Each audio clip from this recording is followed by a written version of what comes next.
Chico Xavier, perdoe que insista chamando assim. Como os espíritos encaram o problema das mortes repentinas para uns e das mortes precedidas de duro sofrimento para outros? Os amigos espirituais têm me ensinado, nestes 40 anos de trabalho mediúnico, que no mundo espiritual todos se esmeram, todos os nossos amigos se esmeram em que tenhamos na Terra o máximo de tempo no corpo. Há casos em que as longas moléstias são abençoadas preparações de nosso espírito para a vida maior. As mortes repentinas, as desencarnações improvisadas, quase sempre são provações e às vezes ocorrências inevitáveis no mapa de trabalho que o espírito trouxe ao reencarnar. Mas estejamos convencidos de que as longas moléstias são abençoados cursos preparatórios para que nos libertemos de muitos caprichos e muitos hábitos que pertencem à vida física, mas sem significação na vida maior. Esta, senhoras e senhores telespectadores, é uma transmissão que se efetiva diretamente de Uberaba, Comunhão Espírita Cristã, palavra e imagem do médium Chico Xavier. Chico Xavier, tem algum fato em sua experiência mediúnica que tenha obrigado a pensar mais seriamente na fraternidade humana? Todas as mensagens que temos recebido durante o tempo de nossas singelas atividades na seara mediúnica nos impelem a compreender a necessidade de esforço para que cheguemos à fraternidade verdadeiramente sentida. Mas, respeitando o tempo dos telespectadores e pedindo a sua permissão, lembrarei aqui que um fato ocorreu em minha vida de muita significação. Creio que eu não devia levantar aqui qualquer lance autobiográfico, mas é preciso que recorra um deles para explicar a lição que eu recebi. Em 1939, desencarnou-se um de meus irmãos, José Cândido Xavier, e deixou, sob a nossa responsabilidade, a viúva com 2 filhinhos. A viúva de meu irmão era uma moça extraordinariamente humilde, extraordinariamente bondosa, e em 1941 ela foi acometida de grave distúrbio mental. O assunto é longo e eu vou resumir para que não venhamos a tomar muito tempo. Depois de alguns meses em que a viúva de meu irmão, que sempre consideramos nossa irmã muito do coração, depois de alguns meses em que ela estava conosco, em casa doente, o caso agravou-se e foi preciso a internação numa casa de saúde mental, o que foi providenciado em Belo Horizonte com o auxílio de médicos amigos da cidade de meu nascimento, Pedro Leopoldo, perto da capital de Minas Gerais.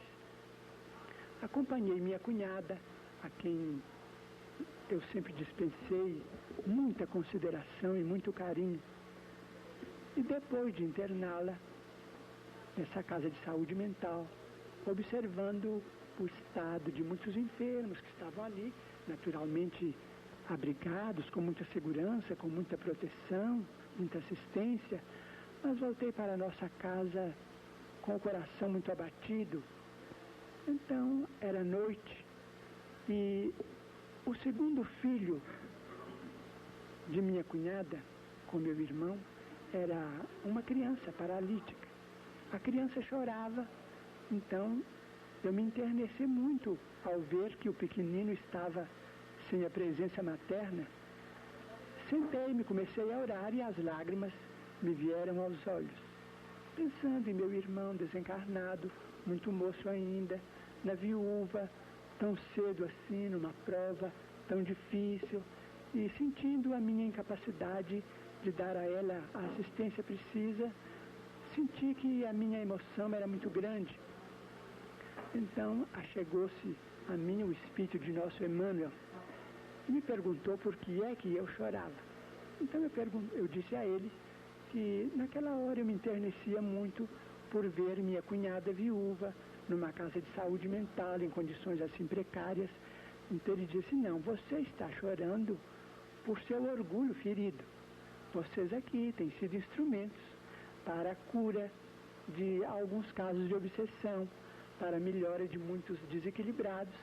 E quando aprove ao Senhor que a aprovação viesse debaixo do teto de vocês, você está com o coração amargurado, ferido, porque foi obrigado a recorrer à assistência médica, o que é muito natural, e uma casa de saúde mental, um sanatório, um hospício, é uma casa de Deus.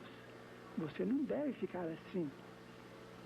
Então eu disse a ele que concordava com ele, mas que eu pedia a ele, como espírito benfeitor, que trouxesse a minha cunhada de volta ao lar, porque a criança, o segundo filho dela, era paralítico, e aquele choro da criança atestava a falta que o pequenino estava sentindo dela.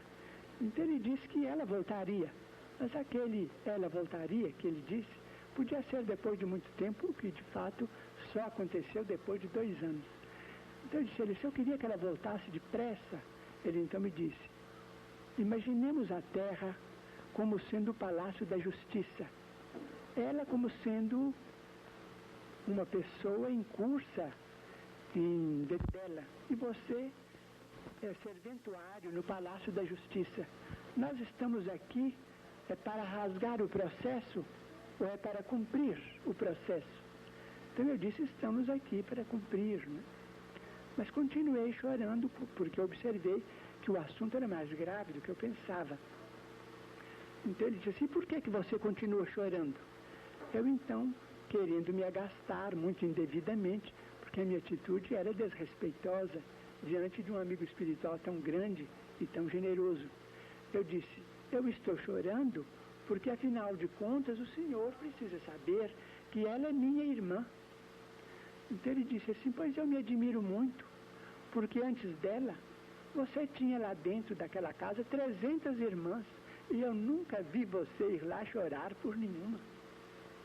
A dor Xavier não é maior do que a dor Almeida, do que a dor Pires, do que a dor Soares, a dor de toda a família que tem um doente. Se você então quer seguir a doutrina que você professa, ao invés de chorar por ela, você tome o lugar dela ao lado da criança que está doente, precisando de calor humano. Substitua a nossa irmã, que assim você vai exercer a fraternidade.